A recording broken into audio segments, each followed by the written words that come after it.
Wrestling Podcast with your hosts, Quixote and Lewis. Let's mark out. Yes, y'all. Welcome to the show, y'all. Listen, we here at On the Mark Wrestling Podcast spare no expense. We had a little technical difficulties. I'm trying on fancier headphones. I'm playing around with stuff. I changed my setup a little bit. We started a little later to find out, Lewis, that it was just one simple input that I messed up on, and that changed the game for all of us, Lewis. Technical. Listen, we're live. Where we go live, things happen, Lewis. Things happen, man. But welcome to On the Mark Wrestling Podcast, episode 63. Lewis, what's going on, bro? If you're tuned into the live feed right now, I'm just shaking my head and frowning, and I just want to tell Kay Weezy, you're fired. Listen, I deserve that. I'm doing too much over here, Lewis. You should see it. I'm doing too much. Well, ladies and gentlemen, and nonetheless, I told Kay Weezy less is more. It's all good. We figure it out, and we roll with the punches. Roll with the punches, baby. Roll with the punches. This is episode 63, Lewis. We got some stuff to talk about. Some ish happened in the world of wrestling. Again, another week of stuff happening in the world of wrestling. Man, let's get to it, Lewis. Your boy, Sid, Psycho Sid, Sid Vicious, Sid Justice passed away this week. Man. He had a long battle. He was very sick, apparently. Kind of dropped out of the spotlight of wrestling the industry for a while. For sure. And we lost hopefully a future Hall of Famer, man. I remember the one of the most iconic things I remember about Sid was the Survivor Series 90. You're good with dates, where he's in Madison Square Garden. He 96. Comes out 90. I was going to say 96. He's fist pumping everybody. Who's the man? Who's the man? It just gave me, I don't know why. It gave me chills. It was just, he was so over. He was so over at that time. And, Sid was doing his thing, man. He had the rivalry matches with classic matches, Undertaker, Brett, Diesel. Shawn. That was a big one. Jose Lothario getting punched in the chest and damn near had a heart attack because Sid punched him in the chest. It was great. It was great stuff. Sid did great stuff, man. But we lost the legend. And hopefully, man, we see Sid in the Hall of Fame. And it would have been nice to get him in I don't know why he's not in the Hall of Fame at this point. I was going to say the same thing. I'm surprised that he's not in the Hall of Fame. But hopefully we get him now. It sucks that he's not alive to receive it. But it's never too late, and to give the man his flowers for what he did for the industry, for big men. So yeah, man. R.I.P. Sid. What's your thoughts, Lewis? Yeah, it's a big loss for the wrestling industry. I by no means put Sid in my top 25 of all time. Nothing like that. Wow, not top 25? You just said no. With all due respect to the man, rest in peace. Rest in peace, Sid. And here's the thing. I respect his contributions to the business because I do have fond memories of Sid.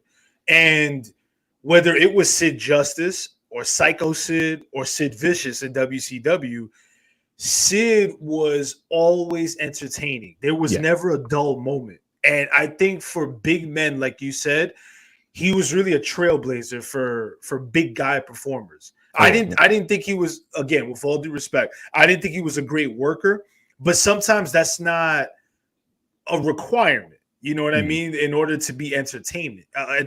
You don't have to, work like, he wasn't as good as Undertaker, like in ring wise for a big guy. Then again, Undertaker's a phenom, but whenever Sid was on the marquee, I had to go out of my way and watch. Oh yeah. 100%. It was like, again, he wasn't one of my favorite wrestlers, but I knew I was gonna get some good entertainment value. So definitely, man, the wrestling industry lost a legend. You know, I'm gonna call him a legend. I give the man his flowers. Listen, He's so not in my yeah. personal, top 20, top 25, but that's neither here nor there.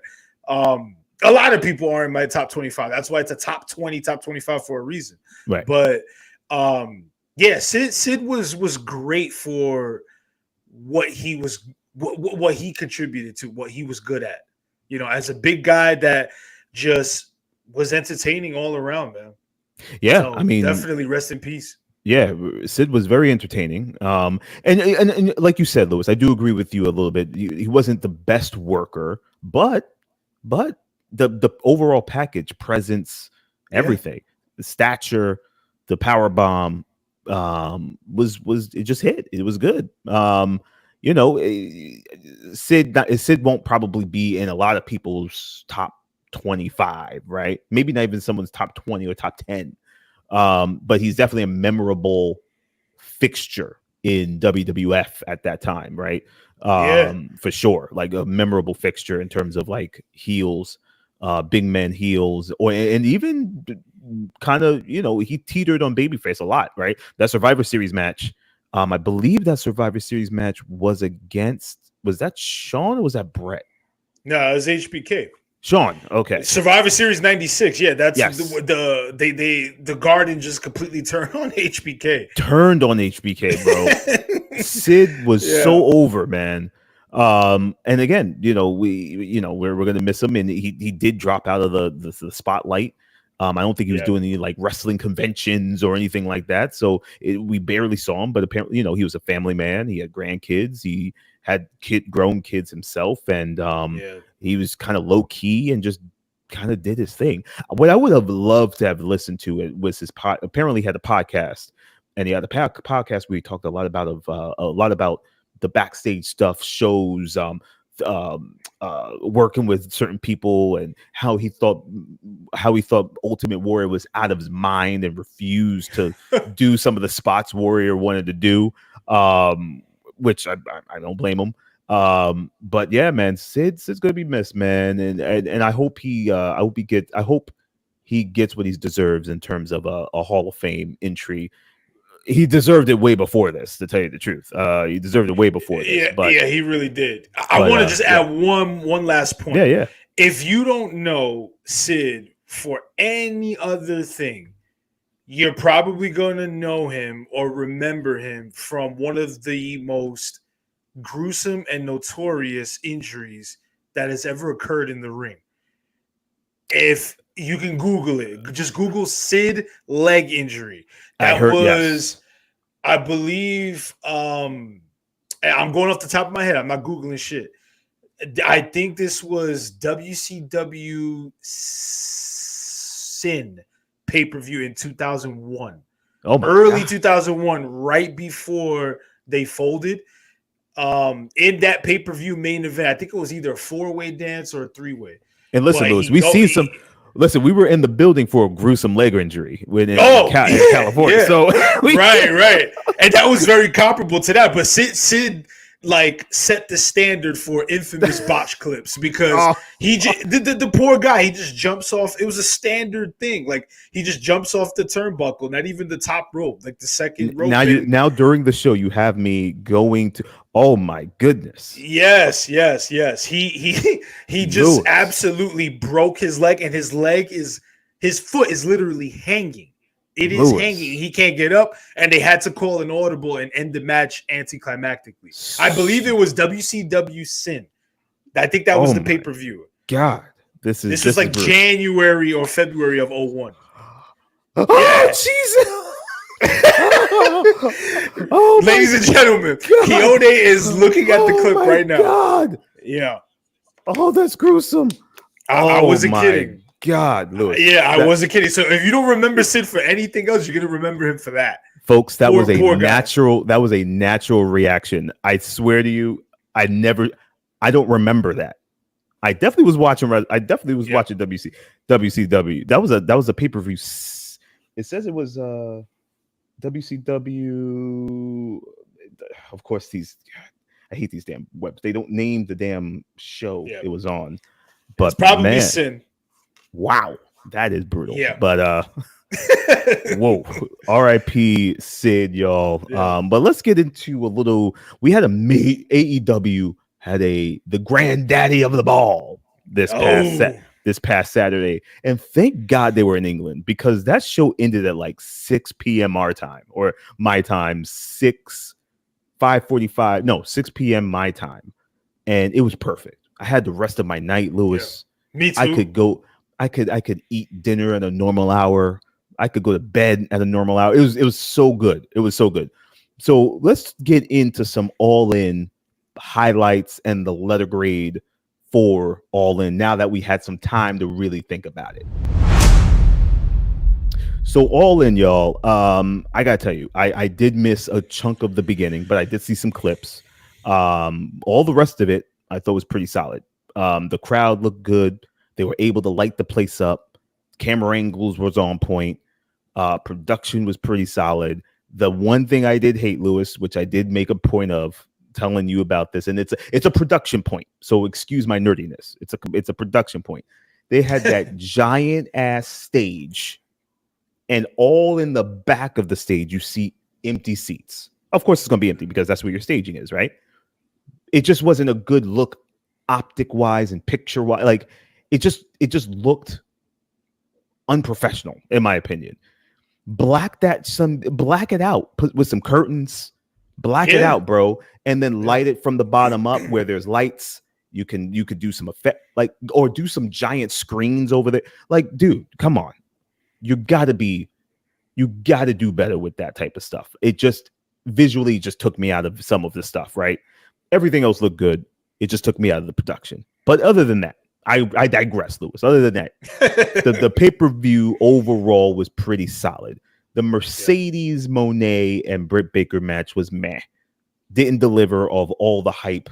I was expecting some violence. I was expecting some stuff to happen. And it just goes to show, Lewis, Britt A is just not that good. She's just not that good. And Mercedes, I think she's good. She's great, right? I say she's good. I wouldn't go as far as great. I think Mercedes is very talented, very good. Um, I think she thinks she's better than what she is, and I think that might have been the issue in WWE and why she left. I think people were like, "Listen, you're cool. Yeah. We ain't gonna pay you all that money though, but you're cool though. We can rock with you." I think she started to think she was a bigger star than what she is. She's a star in terms of look and the flash and all that stuff. She is very good in the ring. Her mic skills, still trash to me. And then this past Lewis, I don't know if you saw the party or the celebration. Yeah. This pat Yeah. was complete trash. I mean, Lewis, it looked so bad. It was so bad. The lighting was terrible. There's barely anybody there. They couldn't pull like some interns or production staff to be like, yo, come in this shot for like 15 seconds. Then you got Private Party in there just being doofballs. Then you got on one side, you got Okada. You paying Okada all this money to be a comedy figure, to do the stupid dance and to be all up on Mercedes. Like, what are we doing? But again, I digress. It's just stuff I'm thinking about, Lewis. But All In, that was one match that stood out that didn't deliver to me. Everything else, I want to comment on that match real quick. Everything else was pretty solid, and I'm going to give you. Everything from Swerve to Bryan Daniels, which was just beautiful. Yeah, that was an excellent main event. Beautiful. And then MJF and of course Ospreay, solid. Not anywhere near the first match, but still a solid match. Yeah, still a very good match. So let me give my letter grade, and then I want you to take over. My letter grade for this, now that I've had some time to think about it, is a solid B+. Yeah, that's fair. That's absolutely fair. Like a hard B+. Like, I'm not going any lower than that. Yeah, that's 100% fair. And I think what people are going to remember the most about All In 2024 is Bryan Danielson, winning the big one. When you think about this pay-per-view, I feel like every pay-per-view, in order for a pay-per-view to be memorable, it has to have that kind of moment. Oh yeah. Because no matter what the rest of the card turned out to be, you can always go back and reference, oh yeah, that was All In. Oh yeah, that was Double or Nothing. Oh yeah, that was Survivor Series. Oh yeah, that was Backlash. Because you can pinpoint it to that one memorable title win or dive off the Titantron, whatever the case may be. So that was what we got with All In that main event. But going back to Britt Baker and Mercedes, I didn't love the match. I also didn't hate it either. I thought they tried. I thought they put in good effort. You know, there were some spots that were a little awkward, but I thought it was fine. It just didn't live up to the hype. But it validates your point from our previous episode and what you've been saying for years. Britt Baker's not a good worker. I'm sorry, she's not. Like, Britt Baker she's got the appeal, you know, she's got the look, she's got the appeal. She's marketable as the face of the women's division for this company. However, she cannot really work. Mercedes is a good worker. We know that. That's her reputation. She can put on a good match, but she needs a good dance partner. And you can see it was so evident that Mercedes was trying. She was really trying. But you can only take a horse so far down the stream, right? Yeah, man. Can't lead him to, you know, that whole lead him to water thing. Right. You know, Lewis. It is what it is, and that's exactly why my prediction was our predictions, I should say. It made our prediction even that much better that she was going to retain, because I would have hated a so-so match and her and Britt Baker winning the title. Right. That would have left a bad taste in my mouth. It just wasn't. It wasn't Britt Baker's moment to win. I would prefer Mercedes to just keep on running with the TBS title. 1,000%. Yes. And that's what we got. You know what I mean? Yeah, we definitely got that. And you know, oh man, Lewis, I just, you know, I don't want to harp on the Mercedes. I don't want to harp on the Britt Baker of it all. But Britt Baker is back in the from reports, right? In the locker room, stirring up some drama, you know, again, with some people. She's always doing something other than getting her craft right. Like, don't you need to just be on Rampage a bunch of times, just squash a bunch of people. The more reps, the better. She's just coming off of an injury. It's been months. She's probably really rusty. She wasn't that good to begin with, so her rust is like times 10. So I'm like, Britt you should be. I know you want to make Britt feel like she's an original, which she is, and the big dog in the women's division, which I guess she kind of is by default, not because of talent, but because she's just been there. Yeah. She needs reps, and that's her problem. She needs to be in the ring a lot. She's got the Jade Cargill issue where everything looked great. Everything sounded okay. We can work with this. But when it came down to the work, she just didn't deliver.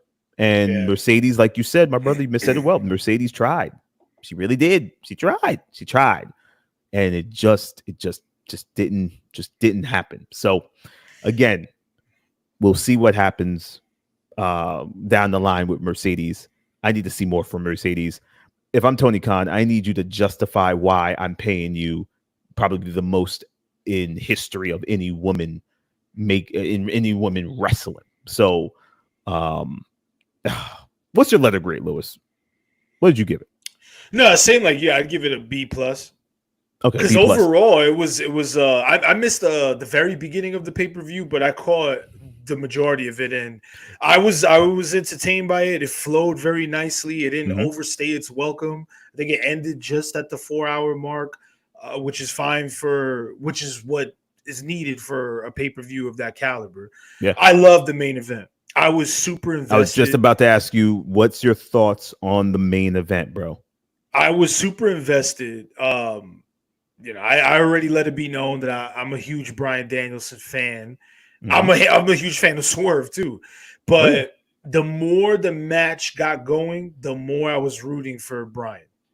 I I could not I see get it. Swerve going over. It's just, it just felt right. Danielson had the crowd in the palm of his hand, He did. and the story just sold the match completely of the career of one of the all-time greats, because let's call it what it is. Bryan Danielson is one of the all-time greats, I and agree. he may arguably be the greatest wrestler in the world today. I agree, bro. That's a great argument for that. But it just fantastic stuff all around. If AEW was ever going to produce a WrestleMania-esque moment, that Mhm. was it. Oh yeah, 1000%, 1000%. And he said on this past Dynamite that moment was one of the probably the best moment of his career because he had his kids and his kids He had his are old. kids. Yeah. His kids are old enough to see and Yeah. understand see this, and it was And really nice, man. and that resonated with me so much because I totally get where he's coming from as a parent. Hmm. It's one thing to share a great moment when it's just you as an individual, like he did back in 2014 Oh yeah, in New Orleans. But now, when having your children there, it's sort of like all of your hard work. You see the fruits of your labor right there. All of the hard work, it comes to fruition, and you can always share that moment with your children, and that'll live forever even more because that's something that they can reflect on. oh yeah. It's just special from a parent standpoint. So I can see, if he's saying that's probably the greatest moment of his career. Oh yeah, and he made it very clear this past Dynamite that he's going to be around until he loses. Plain and simple, it's going to be around That's until he good. loses. Yeah. I think that's a good look because you don't want him to lose fast or quick or whatever. And his first opponent is Jack Perry, and he's definitely not losing to Jack Perry. But No. I do like that they're saying, hey Jack, show us what you got. Right? Yeah. We're gonna put you against Bryan Danielson in the main event of a major pay-per-view. Show us what you got. And I like Jack Perry. I think Me too. I don't think he's a main eventer quite yet, but this will be the test. Sometimes you just got to throw homeboy in and be like, yo, just swim and let's see if you can make it. So Yeah. so Yeah. we'll see. So solid B pluses from Lewis and I on All In. Lewis, hit us with the administrator's report. So, ladies and gentlemen, the administrator's report is back. Nice. And guess what? The administrator's report is coming to you via the All In Fall Out edition of Dynamite with a whopping 691,000 viewers, which is a decrease from the 698 of last week, which is a decrease from 2 weeks ago when they had 703. Oh my So, God. well, I mean, look, TV viewership, TV viewership is just one metric, and it's just one small piece of the puzzle. And in 2024, I don't even know who gives a damn about TV ratings that much anymore. Right. Like what TV viewership, like what does that shit even mean? Yes, people are tuning in live, but Yeah. when you think of sports, for instance, right? Now you can watch a baseball game, a football game, a basketball game, a hockey game. You can watch all of those things on Peacock, Max, all these other streaming platforms live. So, like traditional cable numbers, I don't know. So Yeah. that's why I'm like, yeah, it's not a great number by any means, but what I don't know. I don't know. Like you got to think of it from a corporate standpoint. If I'm Warner Brothers Discovery, I'm pretty happy with those numbers because what the hell else do I got prime time during the week? True. I don't have the NBA to look forward to in the fall. No. So you know what I'm saying? Like if Dynamite is doing 600,000 viewers a week, I mean, it's got to be good, right? Right. It's gotta be okay. Fuck it. Right? You know what I'm saying? So, yeah, the administrator's report is just all tongue in cheek. Yeah. But I'm not going to dive in with a deep analysis unless it's like next week on the next administrator's report, we get 434,000 viewers. Then we're sounding the alarm. Then I'm concerned. Then we're probably talking. Let's see, a buyout. Let's say WWE is like, hey man, listen, we'll give you a couple $1 million if you sell us your library. Like one of those. We're talking an office visit. An office administrator. Yeah, an office visit with the administrator. An office visit, man. Speaking of office visits or a visit period, your boy Moxley came back on Dynamite. I just wanted to throw that in. He looks good. He looks great. Something is brewing. I don't know what, but the internet went bananas with the whole Shane O'Mac coming back.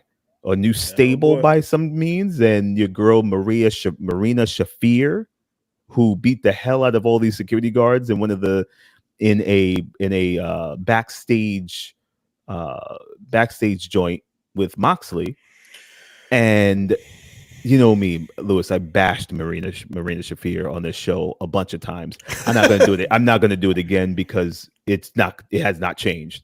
I don't think she's even near close to being ready. She is mega green. She is emerald green, like leprechaun bright Lucky Charms green. She's green. New York Jets green. Aaron Rodgers going down with an ACL. Aaron Rodgers ACL green. She is. And green. by the way, I'm a Jets fan, so that's why I threw that joke in there. Listen, she's green, bro. She looks great. I mean, she's a beautiful woman. But there's no personality flow to anything. It's just, but I'm very curious what's going on here. So that was the talk. That was like the talk of the show. And that's good. Moxley, what's happening? You gotta have a draw to draw the fans in. This company is no longer yours. That's what he said. So I'm curious. I'm curious where we're going with it. Something's brewing, man. Something's brewing. And something's brewing in Berlin, bro. The WWE is in Berlin for Bash in Berlin, and then we got a big wrestling weekend. Bash in Berlin on Saturday, and Sunday we have NXT No Mercy. So Bash in Berlin, there's 5 matches, pretty okay. Yeah. The only match I really care about is the Punk and Drew match. That's really the only match I care about, and I think they owe us one on this one. I think we need to see some blood, Lewis. It's a strap match. Come on, man. Yeah, someone's got to take the blade. Someone's got to take the blade. Someone's got to be busted open. So, what do you think, man? Listen, are we gonna get the big payoff in this one? We should, because it's been 5 months of this buildup. So we should get the. Actually, it's probably more than that if you date it back to the Royal Rumble. But I think that we need the payoff at this point. We definitely need it. Yeah, I think that judging by the way the match ended at SummerSlam, I think Punk gets his win. Gets his leg back. Yeah. I wouldn't have Drew go over again, just for storyline purposes. Yeah. I would like for Drew to kick Punk's face in, but I believe that Punk will get the win. But I want to see a brutal match because these two hate each other. So the strap match stipulation is cool, but like you said, if there's no blood or thumbtacks or barbed wire or glass or fire, it won't really do much for me. That's not gonna do much for me. That's not gonna do much for me. Yeah, I need a hardcore slaying of a match. It's gotta be a hardcore slaying. But I will say the other match that I'm intrigued in intrigued by is the Liv Morgan Dirty Dom versus Rhea and Damien, the Terror Twins, which is a god awful name. It's a terrible name, by the way. The Terror Twins. How long did it take for someone to come up with that? That's like something out of WWF circa 1990, bro. Yeah, that's the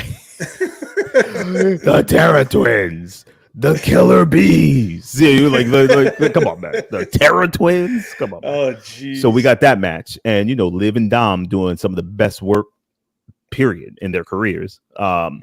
Liv especially. Liv has shown up, but here's what I need from Liv.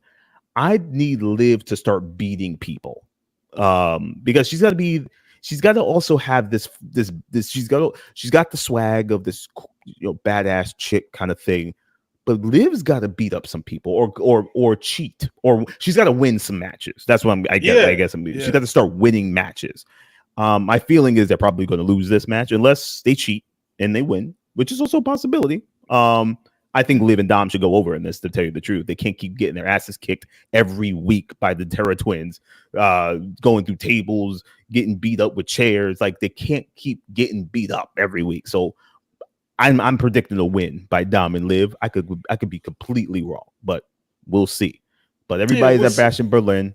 I'm intrigued. It's 5 matches. WWE with these international PLEs, they're giving you 5. I'm gonna give you 5 solid matches, and we out the next night. We leave. That means that the matches are gonna have some ample time, which is good, And I'm curious about Orton and Gunther. I think that's gonna be a really good match.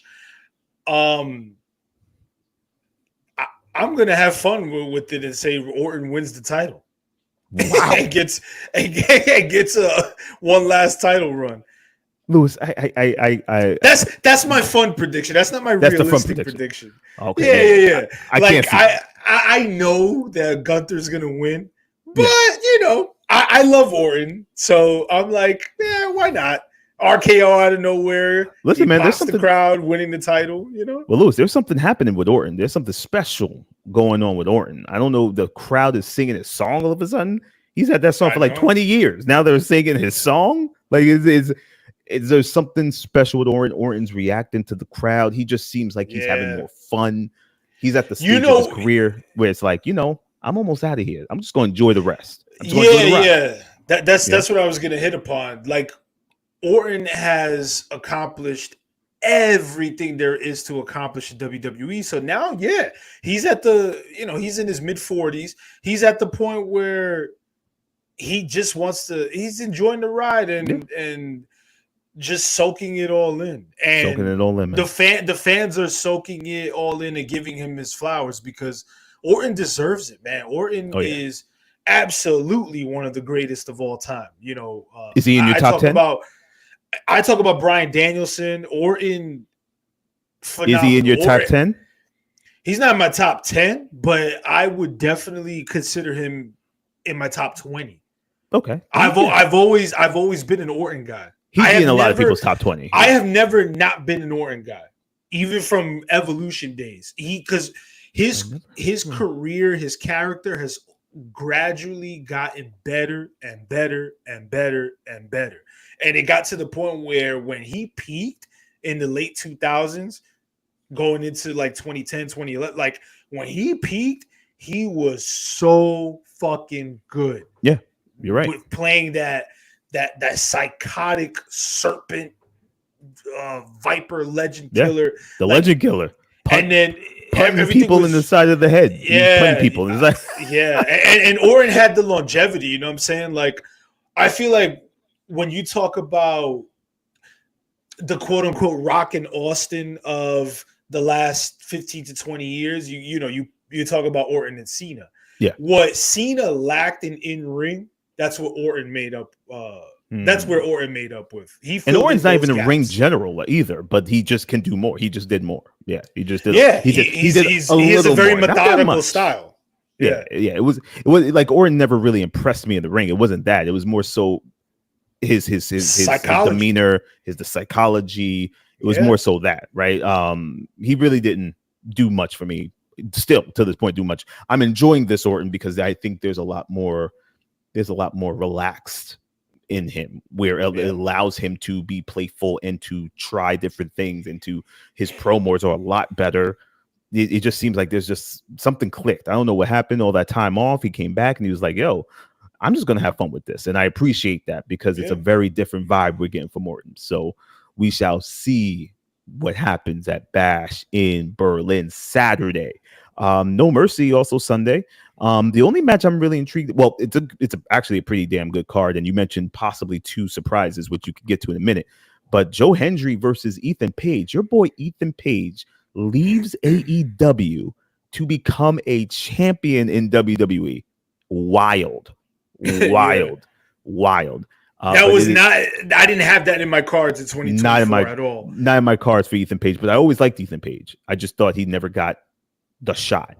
I think he holds his own on the mic, in the ring, and he's got Joe Hendry, which is very intriguing. Who's mega over. Yeah, he's really over. And I wonder if it's just a song or if he's just over. I don't know. I can't tell. But NXT again is probably going to deliver a hell of a PLE. I'm probably going to watch it because I am a fan of NXT. Any thoughts on who may be there, Lewis? You had some thoughts? It's 100% going to be one or both of Stephanie Vaquer and Julia. Or I guess that's how you pronounce her name. But Julia? Yeah. I'm gonna call her Julia. All right, you could listen, man. You call her Julia. Yeah. Until they reveal who she really is. But yeah. That segment, one of the most hilarious slaps I've ever seen on WWE television, when Jada Parker slapped the shit out of Roxanne Perez. And you got the little sound effect that was amplified, but man, when she just looks at her, Jada Parker's so good, and she's fine too. That's what makes it even more appealing. But she's like, keep playing with me. I'm gonna slap the taste out of your mouth. And in mid-sentence, when Roxanne is like, "Oh, I would love to see you do it," blah blah blah, she just gets up and whomp. Yeah, slap the hell out of her. Yeah, wild. Yeah, one of the best slaps. You were right. You told me to tune in. I watched only the slap, and I was like, "Yo, it's a damn good slap." That was the slap around the wrestling world. But off camera, she's like, "What are you doing here?" Bad acting and all. Bad acting. But clearly the 2 biggest signings that NXT has had this year, one or both of them are going to show up on Sunday. You heard it. The administrator's prediction. You heard it here on the Mark Wrestling Podcast. Lewis, we got one more segment to get to, and this is the most important segment of them all. Oof. Where are we, and what's the verdict with the Wyatt Six and Uncle Howdy? So Uncle Howdy had his match against Chad Gable, who is very serviceable and very good at what he does. I messaged you, Lewis, after the match or the day after, and I said it just ain't doing nothing for me, man. It ain't hitting. I don't smell what it's cooking. I'm just not. I don't care. And it sucks because I like Bo Dallas. I like Bo Dallas. I really do. Bo's talented as hell. But Lewis, this whole thing, it just ain't Bray. And I think that's the sad. It just ain't Bray. And I didn't even love what Bray was doing, but it was different. It was creative. It was different for the time. This just feels like it's a bad remix. It's a bad mixtape of it, and a mixtape that no one's listening to or no one cares about. Someone will pick it up later and be like, it was all right. It wasn't great. Lewis is just not doing anything for me, man. It's not doing anything for me. I don't know. I got nothing. I got nothing else. It just ain't doing for me, man. What do you think? What is it doing anything for you? We're on the same wavelength with the Wyatt Six and Uncle Howdy. So, the decent match and he got the win, whatever. But I think the whole presentation of the Wyatt Six has taken a dip gradually since that memorable haunted house backstage segment from earlier in the summer. Mhm. Here's my thing, man. Without Bray, it lacks that aura, right? It lacks that enigmatic factor. The Wyatt Six works when it's in a backstage found footage vignette video package type of environment. It works extremely well because it gives you the horror film vibes, all of that. Yeah.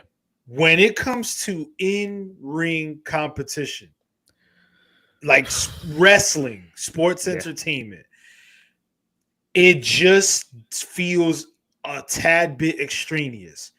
Uncle Howdy, I'm gonna say it. Uncle Howdy looked goofy. It looked goofy. Man, that's a hot take. It is a hot take, and I don't give a damn.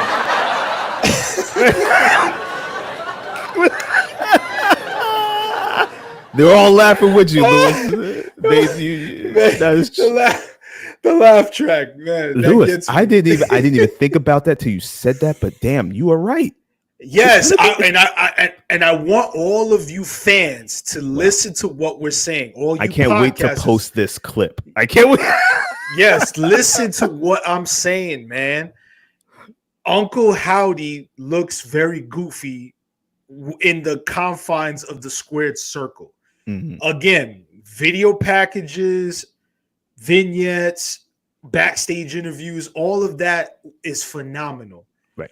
When it comes to the in-ring stuff, it's not not really hitting for me, man. It's not hitting. It's just not.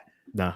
And my whole thing is I'm curious to see where the rest of this goes, right? Like, are they going to start competing for titles? Who are they going to challenge? What's their mission statement in terms of in-ring competition? Because remember, this is wrestling. This is pro wrestling. It's sports entertainment, pro wrestling. Yeah. This is not a horror film. This is not horror cinema. Yeah. I appreciate those elements. I get it. But it's not really hitting for me, man. I agree, Lewis. I agree. And damn, you brought up a good point. In the confines of the squared circle, he looks a little doofy and corny. You're right. Somebody's got to say it, man, and it's going to be us. The hot take.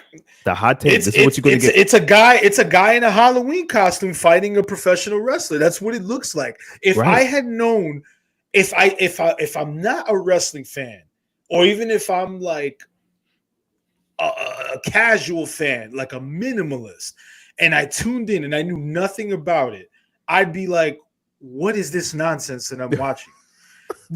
that would be my perception of it. Like, what is this nonsense that I'm watching? Yeah.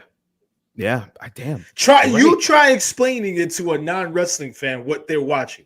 I couldn't even do that. And I bet you can't put it. You know, I get it. Fans are probably gonna be like, "Well, we had the Undertaker." Right. Yeah. Undertaker is an anomaly in this because there's nobody like Undertaker. He's different. He's different. Yeah.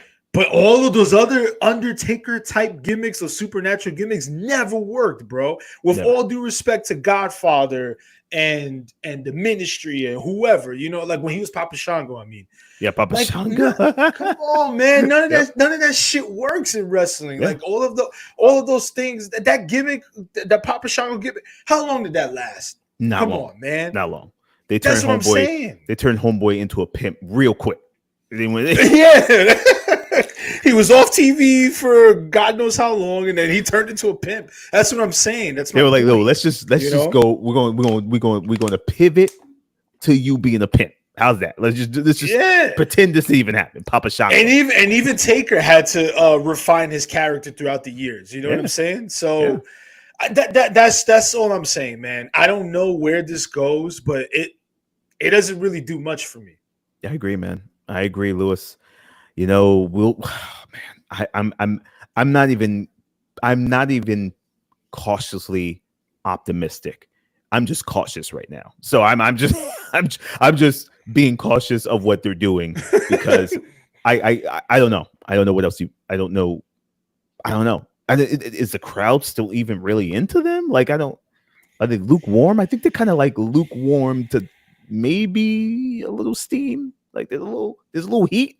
I don't even know. But I think the live audience gets a kick out of it. Like if I paid a ticket to Raw or SmackDown or PLE, of course I'm going to look forward to the Wyatt Six because being there in person, that shit's probably awesome. Right. But as a viewer watching it from home or watching it on my smart device, I mean, I don't know. Like, is it because I'm too old for this shit? Like, I don't know. It ain't hitting like I thought it was going to be hitting, man. It just ain't. Yeah. Just ain't doing it. Just ain't doing it, man. Listen, y'all. This is on the Mark Wrestling Podcast. We just gave you the honest truth. Some of y'all might agree. Some of y'all might not agree. To each his own. But we'll yeah, exactly. We'll see what happens. If by the end of the year, and that's a long time. By the end of the year, if they are not doing something significant where they are still generating the same crowd response or even close to it or even better, then you got to wrap this bad boy up. If I'm creative, I'm giving it to the end of the year. And that might be even too much time. They might even wait that long, right? They may pivot real quick, but we'll see. We'll see. People still are into them. People still like them. You got Bray, you got Bo, who is beloved. Yeah. Yeah. We'll see how it goes, y'all. This is on the Mark Wrestling Podcast. Join us. This is episode 63. Join us in next week, man. We got another show. Possible guest coming on. We'll talk wrestling. We'll talk wrestling. We'll talk the scene. We're gonna get all into it. But thank y'all for joining us, y'all. Catch us on YouTube, Facebook, Instagram at On the Mark Wrestling Podcast, y'all. Peace out. Peace. You've been listening to the On the Mark Wrestling Podcast, a Scriptly adapted production. Follow us on Instagram and YouTube at On the Mark Wrestling, and email us at onthemarkpodcast@gmail.com.